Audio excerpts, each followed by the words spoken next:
Hey, Brian Beeler here, and thanks for joining the Storage Review podcast.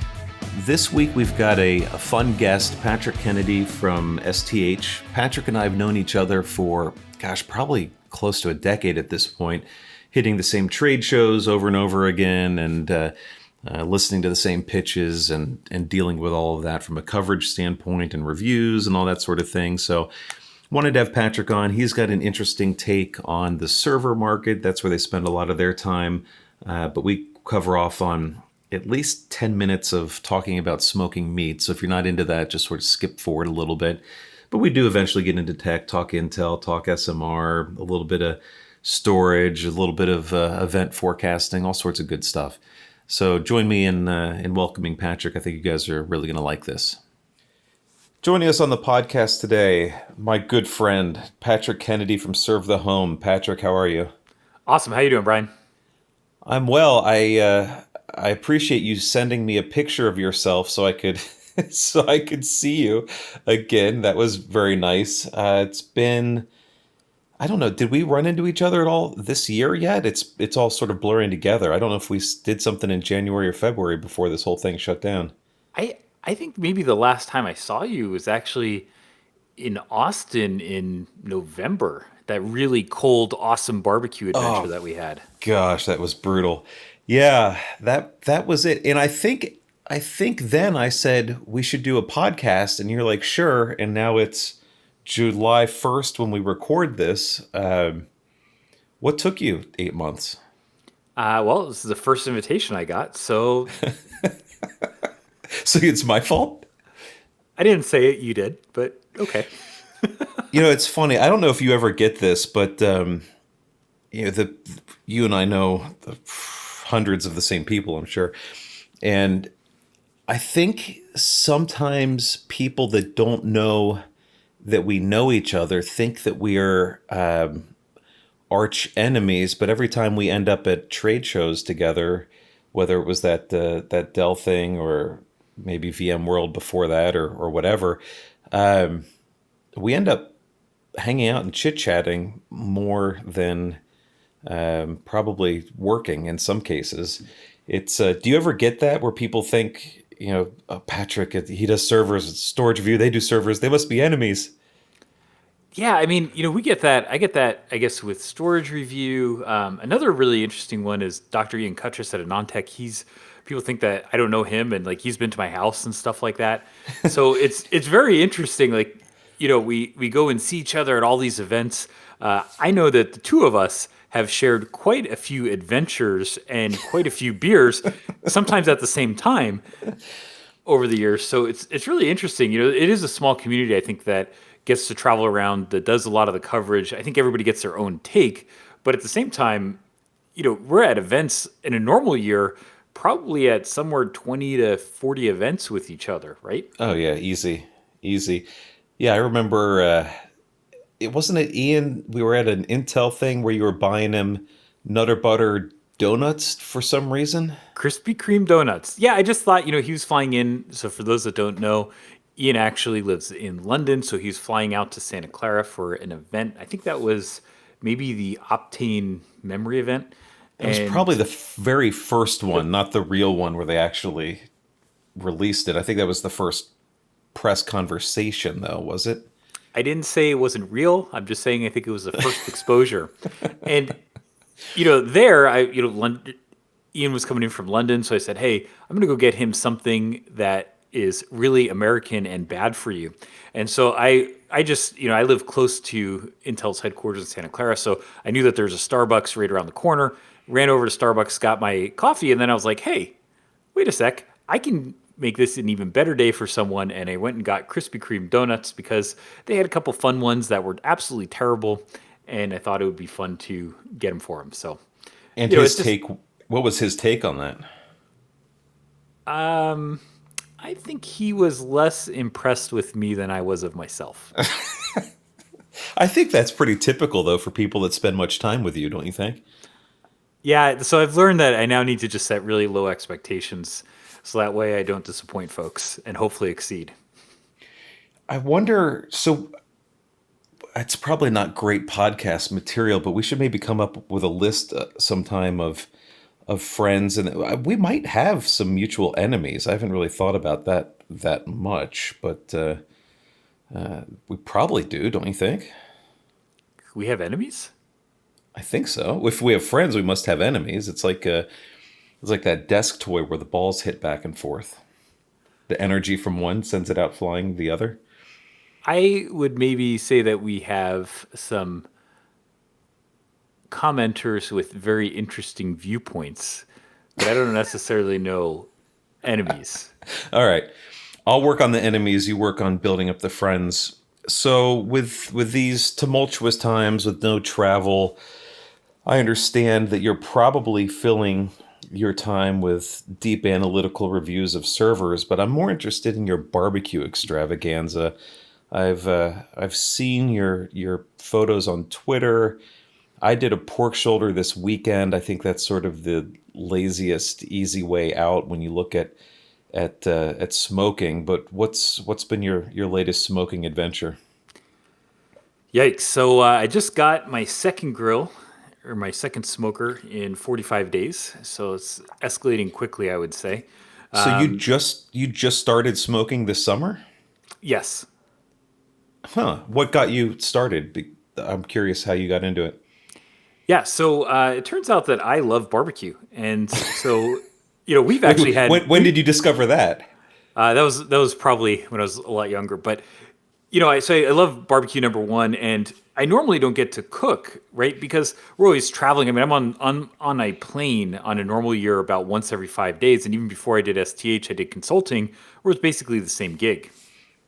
And so something that I just had as a thought was I was like, hey, I'm home all the time now.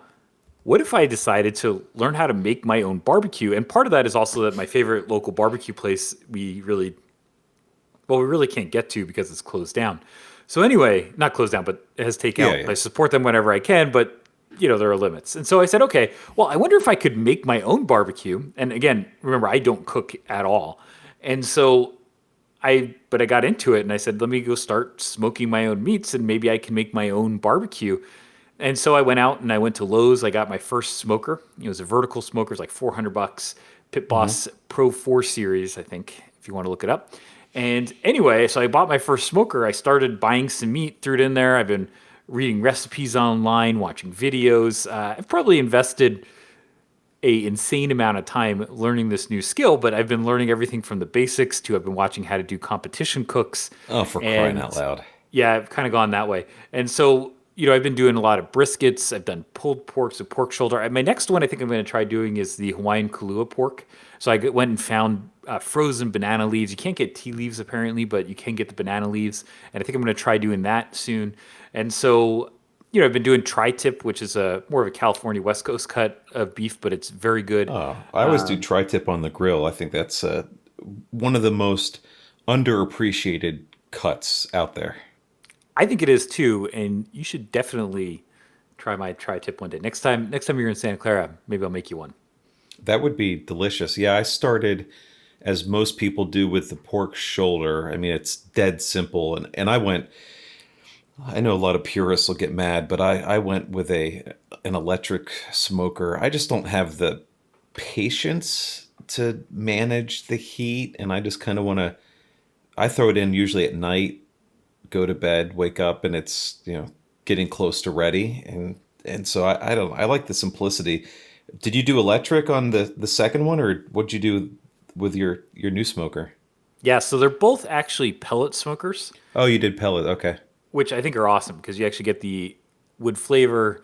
They're pretty easy, and the first one was that Pit Boss where it was a turn a dial. I think there's only like 25-degree increments in terms of temperature, but it's just a massive unit. And then the new one is a Green Mountain Grills Jimbui. And that one has things like Wi-Fi, so I can change my temperatures. Like I can be at Costco picking out meats and actually turn the grill on. I can monitor meat temperatures remotely, all that kind of stuff. So, of course, this escalated quite quickly. And I saw you did a brisket and some kebabs, and you're running like three or four things in there. It was crazy. Oh I'm yeah, like a well, one I'm a one meat at a time kind of guy. I can't handle all that. let's put it this way. I think my neighbors and family are very excited because I tend to cook way more than I can possibly eat. But I'm also, looking up all these recipes and I just want to try them. So the easiest way for me to do that is just go get different cuts of meat, try different styles, put them all on at the same time, and then see what comes out. And I only want a little bit of each, so I just give all the rest away to everybody I know. And it turns out that you make a lot of friends doing that. You can make a lot of friends doing that, but I tend to like to have the pork shoulder for lunch for another couple days, and I I like a spicy rub on it, and then I'll make my own vinegar sauce. So I spent a couple years in the Carolinas and became very fond of vinegar or barbecue sauce, for lack of a better term. That's also handy because it's very low calorie, almost no calorie. Uh, so you still get that nice zing to it without having to sacrifice too much while you're indulging yourself in meats. Well, I think we are just about to be unfriended. Why you're a barbecue sauce guy or no sauce at all? Well, actually, with the ones I've been making, I haven't even been saucing it, but I tend to be. I do not like Carolina barbecue sauce. Just personal taste preference. I'm just not a big fan. So, um, yeah.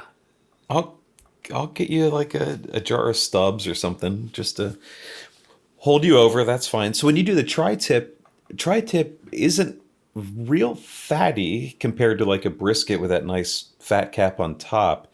How long do you cook that thing? And you ever worry about, do you get it dried out at all? What's the magic for No, tri-tip? it comes out super juicy. It only takes somewhere in usually 2 to 3 hours, so they're pretty fast to go do. I've actually had my neighbors bring over tri-tips. They said, "Oh, well, we know you might mess this up because you're new at it, but why don't you just give it a try because the last one was so good." So certainly, I think it's actually super easy to do in the smoker. Usually, I do it at 225 because I'm cooking something else. I did this weekend. I did 229 just because I wanted to do a non-5 increment. Oh, Jiminy Christmas. What a nerd. Well, I just want to try it and just see how much smoke it has. But yeah, it's definitely pretty good. But the briskets are by far my favorite thing to cook.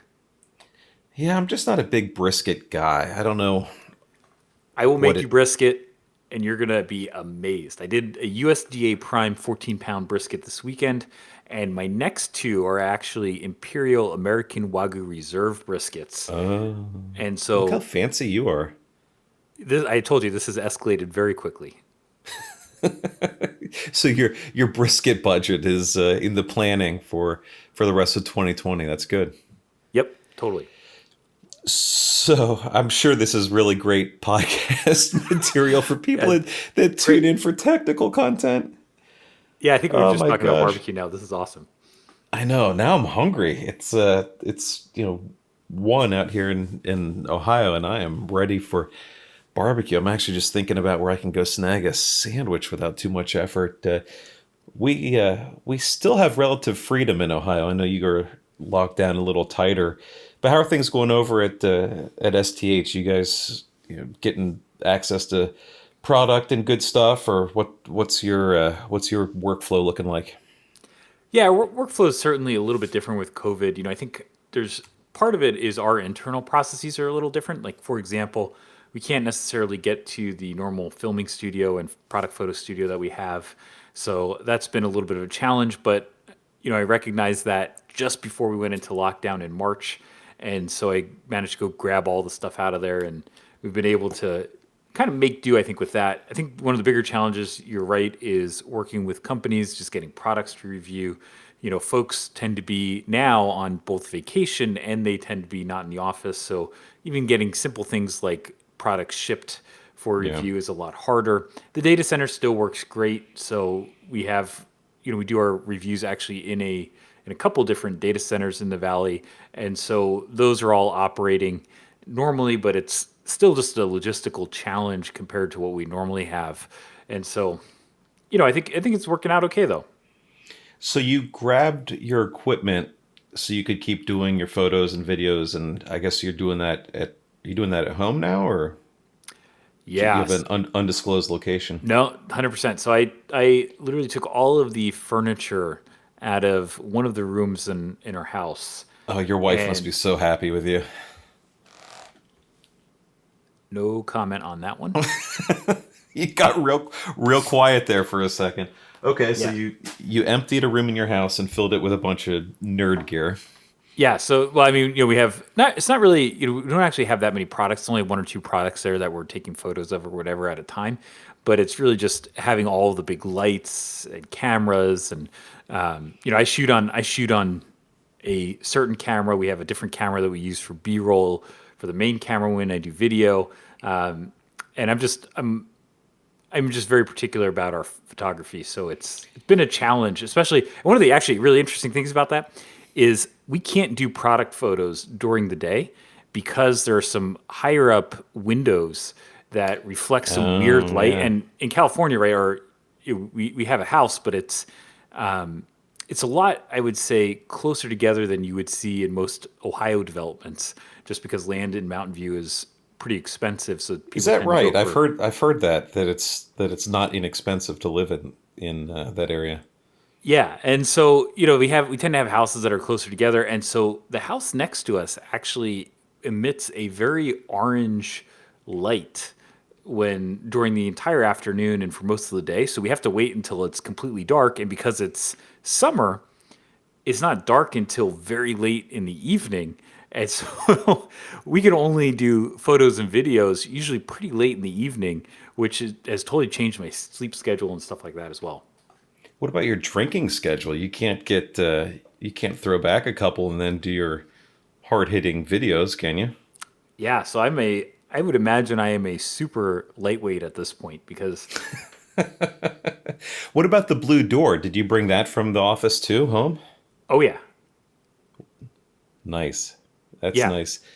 So, I have to. Well, I'm trying to so make the only thing I couldn't bring was we have this just awesome table. So it's a adjustable workbench, yeah. and I miss that thing every single day. I actually took the kitchen table, and we're using that now because it was the strongest table I could get in the house. We're actually using that for product photography. So it's using what we had, and it's just this is what we have during the lockdown, right? Yeah, well, you deal with what you got, right? What are you gonna do? Yeah. What are you going to do? So, what are you guys excited about? I know you did some stuff on the third gen Xeon, sort of loosely calling it third gen. I mean, you're the server and CPU guy. What's your take on how that came out and what Intel's doing on the server side? Yeah, so I think what Intel is doing on the server side is super interesting. So there was originally a Cooper Lake that was supposed to go in their next generation Whitley platform, which we're going to see in the Ice Lake generation later in 2021, according to current Intel plans. Yes. And so one of the interesting things I think about it is that Intel actually canceled that earlier this year. And they said, hey, we're not going to release that platform. And instead of doing that, what they did was they introduced the Cascade Lake Refresh or second generation Intel Xeon Scalable. You see these SKUs usually have R's at the end of them. And the big deal there is that they drastically lowered the price per core that you tend to see on these SKUs. They also bumped up some clock speeds. And so they did a lot of stuff like that. One of the features that they took away, though, was the ability for those SKUs, especially the Xeon Gold series, to go into four socket configurations. So effectively, Intel was setting this up earlier this year. The third generation Intel Xeon Scalable launch is kind of like a modified Cascade Lake Core, but where they it scales to four sockets and eight sockets because Intel has actually increased the socket to socket communication links. So, in terms of where you see this, I think that's a super exciting development now that Intel's really brought back the old Xeon E5, E7 bifurcation that we used to have in the market. They've really brought that back after unifying it under the original Xeon Scalable line. So, what do you think that does from on the server side? So, obviously, we'll see those, or we already saw announcements from all the usual suspects on or most of the usual suspects on dropping those in. I guess a couple platforms opted not, but at the same time, AMD is making good progress, and not just good progress, but they're enabling the systems guys that want to design for things like PCIe Gen 4 SSDs. giving them an outlet there where it's still going to be a little while for Intel. What do you make of Intel versus AMD? Interest in Gen 4? You have any takes on that? Yeah, so this is the PCIe side, and with NVMe storage is actually really interesting. So a lot of people don't know this, but the hot swap capability for NVMe SSDs, I don't think happened until something like Broadwell or Haswell or one of those architectures. It actually wasn't originally working very well in Sandy Bridge and Ivy Bridge. So that would be Sandy Bridge is E5 V1, Ivy Bridge E5 V2, V3 is Haswell, V4 is Broadwell. And so it actually took the ecosystem a little while to be able to enable like things like hot swap functionality on PCIe. So all of the devices that you see today were really using Intel Xeon CPUs for their PCIe Gen 3 development. And so when the AMD EPYC, the original Naples version, came out, which also is a PCIe Gen 3 part, Yep. we tended to see a lot of those kind of nuanced bits that Intel was doing on their PCIe controllers. You really kind of saw that, well, the ecosystem really had designed for Intel. And so what's happening in the PCIe Gen 4 arena is now that Intel has said, hey, we're not going to have PCIe Gen 4 until late 2021, or sorry, late 2020.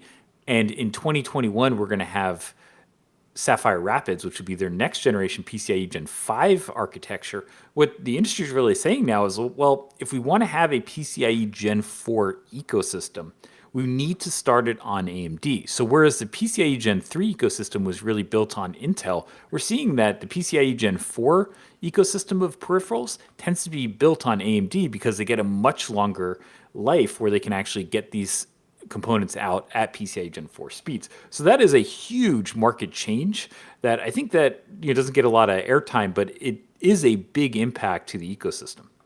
Well, if you want fast storage, it's the only play, right? I mean, well, you could do edge cards in an Intel box and come out okay. And there's some options for that. Liquid's got their Honey Badger, and Memblaze and others have add-in cards.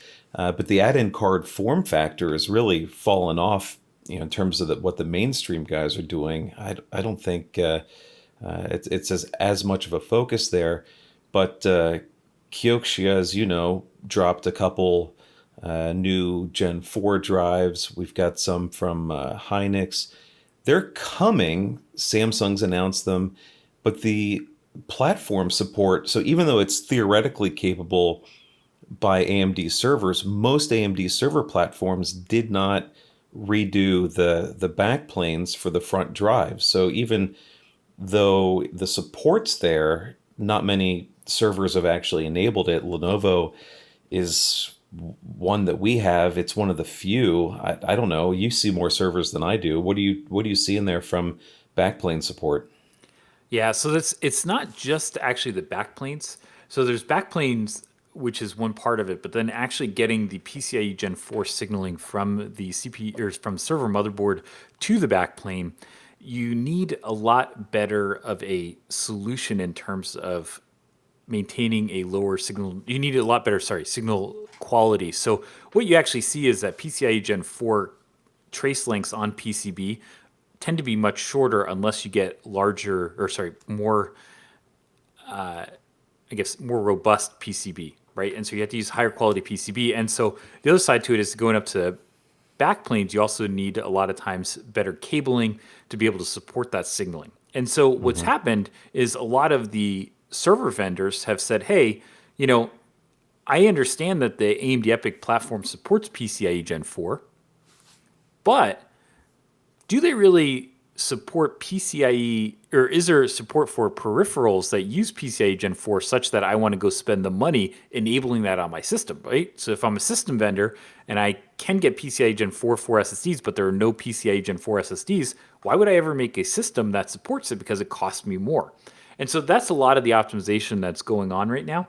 And I think that'll change over the next couple months, because right now, if you're a peripheral vendor, you can get PCIe Gen 4, but only on AMD, which still has relatively small market share compared to Intel. And so if you release a product now, you're really kind of going after that smaller market share. versus as Intel starts to launch Ice Lake, we're going to see more and more vendors jump in with PCIe Gen 4 devices because there's a bigger ecosystem.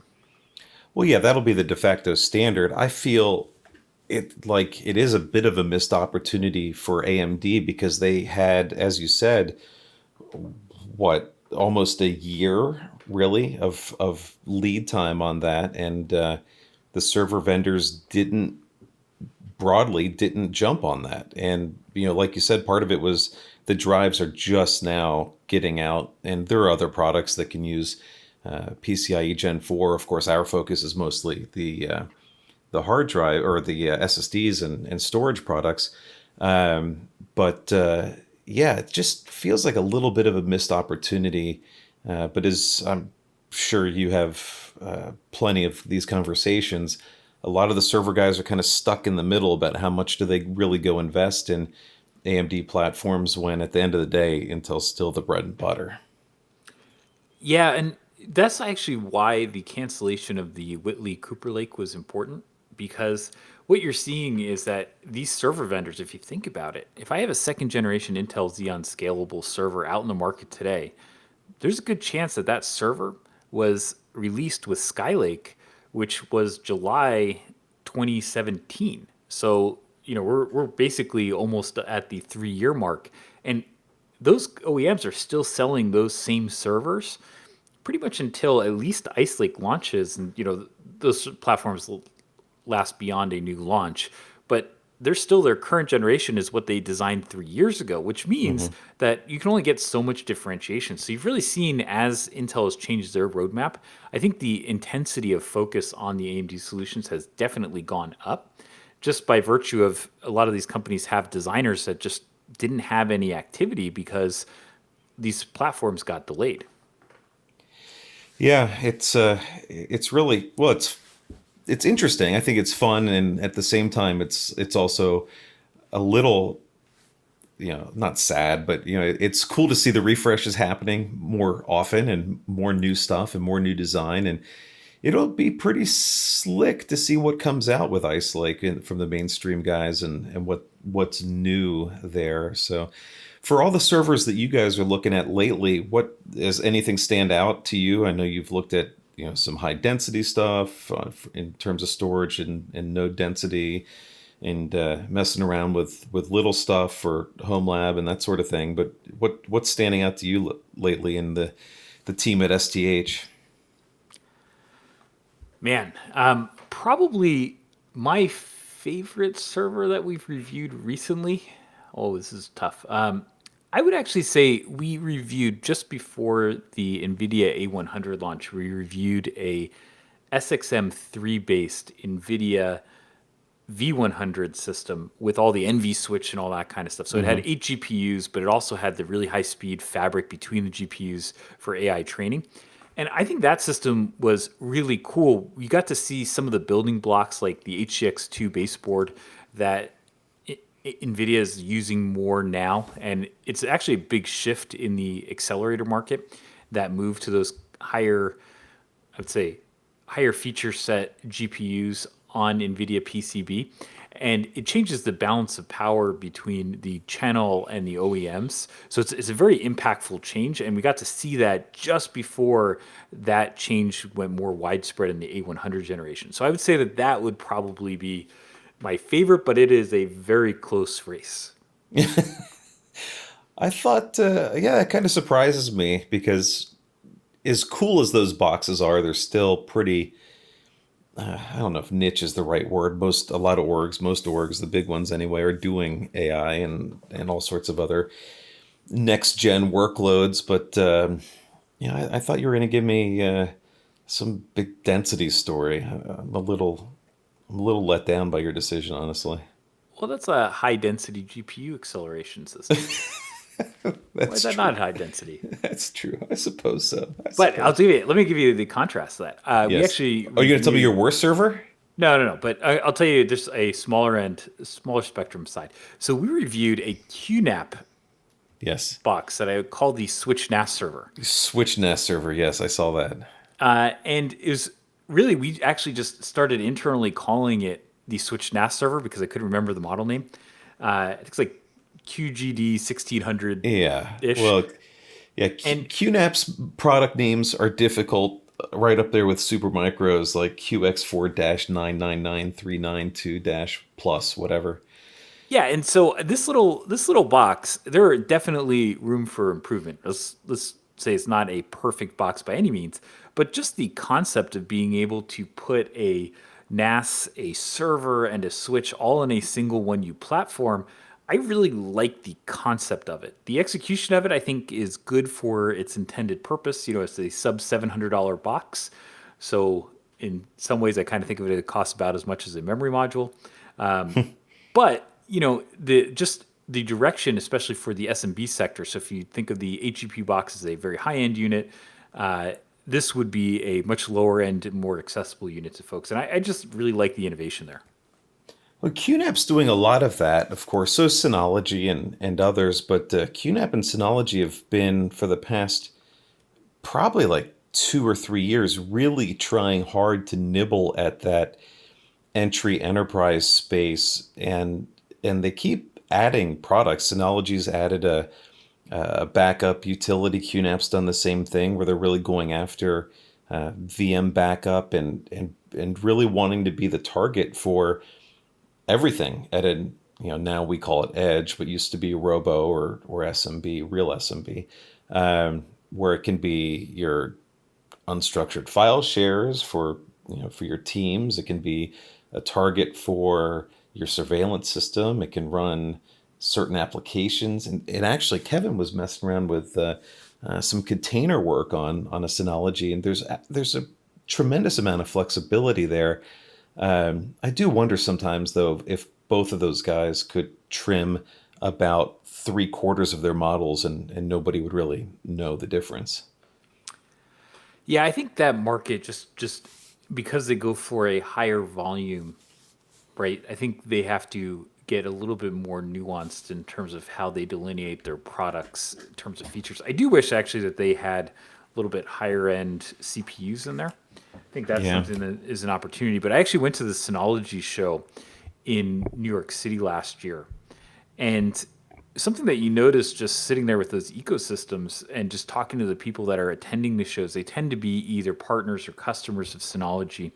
And there's a lot of SMBs, whether that's a school or just a small business or whatever, that are using this because they say, hey, the cost of the solution is so much lower than going with a larger enterprise vendor that it's completely different scale. And the fact that these guys are building all of these features like backup, virtualization, all that into these boxes means that they can get a lot done without having to go and put together solutions from different vendors. So I think that, the simplicity of the design, the overall software package, I think these guys are really doing a great job differentiating themselves.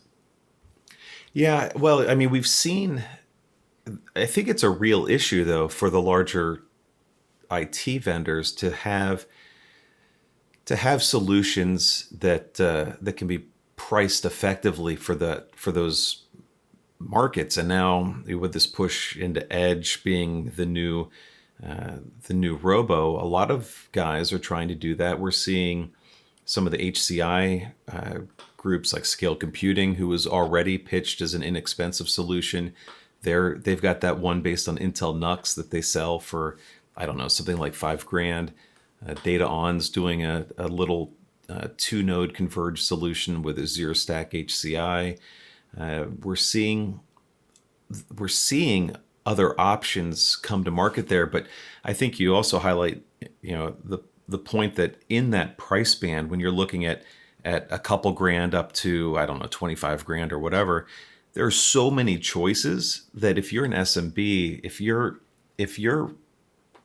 trusted partner, whether it's a reseller or a VAR or whatever, you you really need someone to help navigate those options. There's just so much out there, and pretty easy to make some bad decisions if you don't invest the right way.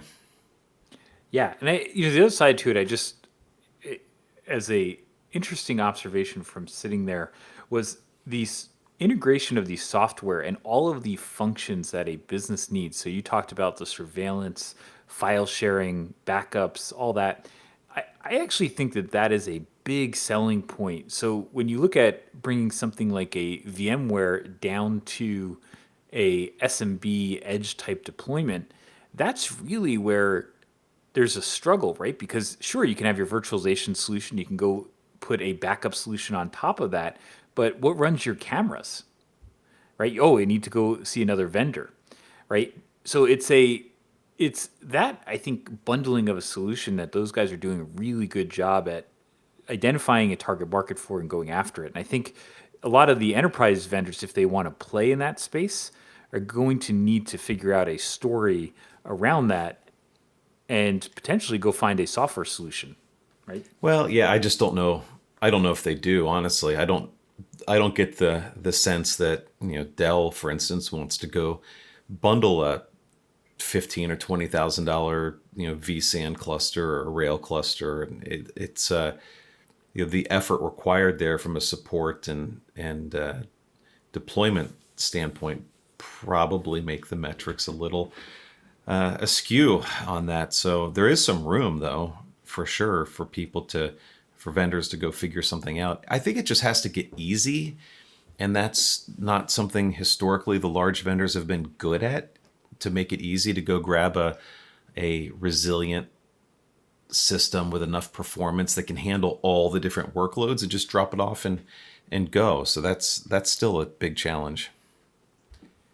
So, hey, speaking of NAS, I can't let this go because you've been doing a lot of work on it on the red drives, and it's not just WD, but that's the primary drive that's under consideration here. What's the latest in your world on the SMR kerfuffle? Yeah, so I think just a bit of background for anybody that hasn't seen this. So all of the hard drive vendors were found to have used DMSMR, or drive managed, device managed SMR technology, in different product lines in hard drives without disclosing it. And so in about April timeframe, that got exposed, and the drive vendors correctly, I think, went reverse course, and they actually said, hey, we're going to start disclosing whether or not we're using conventional magnetic recording or CMR technology or DMSMR technology. Now, Western Digital had something that was a little bit different, and they actually put the DMSMR technology into certain drives of their Red series, which is designed for NAS. And when they released their new line of WD Red drives, they only did it actually in smaller capacities. So these are the 2 to 6 terabyte capacities, not the entire range. And the impact of that was, I think a lot of the NAS vendors only, in their validation matrices and what have you, only test maybe the larger new capacities instead of testing the full range. And if you just kind of think of, how many permutations I think that's pretty that would typical, be. right? Yeah, and this, I think everybody does it. But by not telling everyone that there was a big change in the drive technology and making sure that everybody was very aware of it, what ends up happening is nobody goes and puts those smaller drives into their test matrices. And so nobody notices that there are a couple drives that are completely different.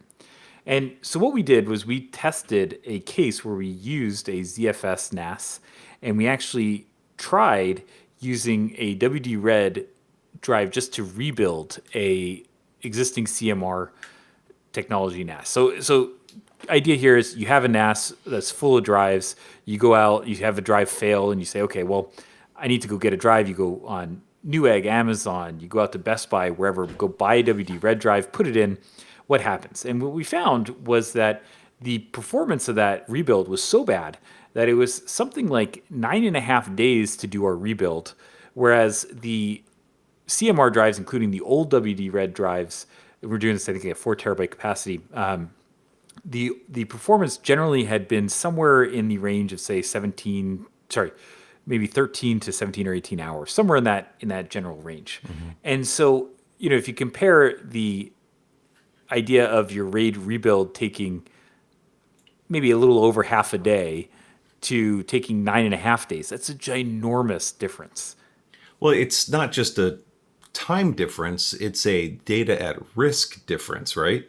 Depending on the NAS and your RAID configuration. But so let's make it as simple as possible. A 2-bay NAS in RAID 1, you lose a drive, and now what? You're looking at 9 days that your data is at risk on a single drive, and if you don't know, I mean that's scary, and people were rightfully aggravated by that.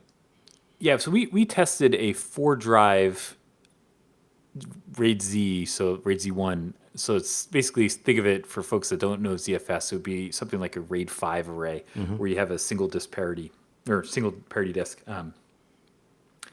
And so that's what we used to test it, and it's the same idea, right? Whereas if you have a drive fail and it takes you a while, if there's an environmental reason or something like that your drive failed, you'd be at risk to having another drive failure and losing your data during that 9.5 day period while the RAID rebuilds.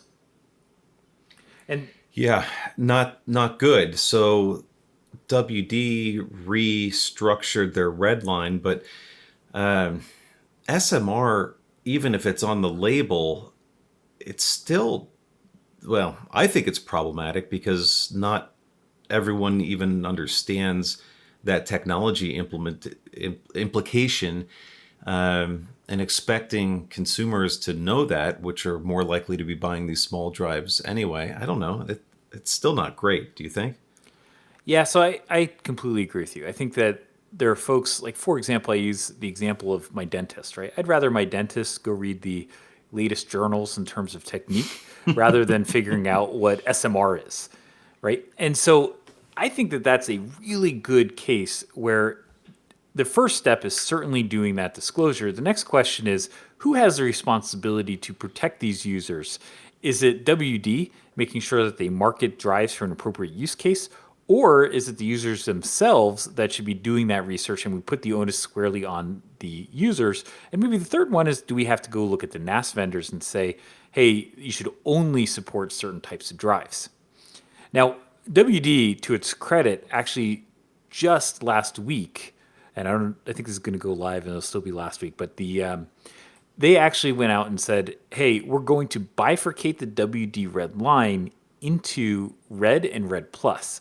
Red Plus will be the traditional CMR technology, and there we're going to have, kind of business as usual in terms of normal WD Red capabilities. The WD Red is going to turn into a DMSMR line. And so they clearly made that bifurcation. And so I think that's a good step in the right direction. And that's probably something that, had they done a couple months or last year, that would have avoided a lot of this pain. But at the same time, now we just need to let folks know that if you are running a more intensive workload, if you're running ZFS, you shouldn't be using WD Red. You should be really looking at WD Red Plus. And, in fact, we actually did something this Monday on that as an update. And I'm sorry, I just think we did it on Sunday, actually. But as an update to that, the days are just totally I know we've totally all lost, gelling now, right? We've all lost track of calendars. But, one of the interesting things was we did 5 days after the announcement, we went and looked at the WD spec pages, and they still had WD Red with no mention of Red Plus or the different positioning. So not only would a consumer need to go and find the WD Red information and the DMSMR information, but they would also need to then read the WD blog, not just the spec page, to realize that there were some different positioning going on. So I think that'll get fixed if it hasn't been already, but that I think is just, we have to do a good job of educating consumers so that way people don't buy the wrong drives for their use case. Now, there are other use cases where the WD Red is going to be perfectly fine and people can use them, no big deal, but we just need to make sure that education is happening. Well, that was what all these guys did, though. Toshiba, Seagate, and WD, all in back, there were more brands before the merger, HGST. They all said, okay, well, now we're going to do NAS drives. That's a thing. They exist now. They should be what you buy to put it into NAS systems. Of course, plenty of people put them into their PCs because in certain cases they were less expensive, and it works fine in a PC, even though that's not the targeted environment. But when it says NAS on the label or red or whatever the association is with that workload, um, I don't know. It still just doesn't sit right asking consumers that buy these things to understand the difference. I I don't really have that same feeling for larger deployments for enterprise. I mean, I think they're educated enough to know, do I want NVMe drives, or is SAS okay? Do I want all flash, or do I want hybrid? Like, those problems are better understood the higher end solution you get to. But I don't know. I just think these 5 bay and down kind of NAS scenarios, the drive should just work, and the customer shouldn't be forced to go through a decision tree other than capacity and price on what they want to put in there. Yeah, and I think you're highlighting a really great point there, which is, there are people that just go to, literally will have a drive fail and just go to Best Buy and say, hey, well, I have WD Reds in my current NAS. I'm just going to go buy another WD Red, and they're not going to go do that research. So I think that is certainly a group of folks that will be vulnerable, right? Because if you're sitting there thinking about it, WD Red is worked fine. Why do I need a Red Plus? This has Right. been fine for me for years, right? And so I think those people are especially vulnerable to this new naming scheme. And then the other one that we don't really focus on, since we're in the U.S. and I think we just don't, as in press, we don't do a good job really focusing on this. But there are a lot of places in the world that don't have access to the same technology and same electronics distribution that we have here. I'm in the Silicon Valley, so I can pretty much get any electronics part that I want. But if you are in certain countries, I mean, you can go to South America, Central America, even that close, and there are actually supply chains where you can't get a lot of different drives. There's also income disparity and all those types of things that limit your choices, right? Even regulations can limit your choices of what's available. So because of that, those folks may not have another option other than to buy a WD Red drive.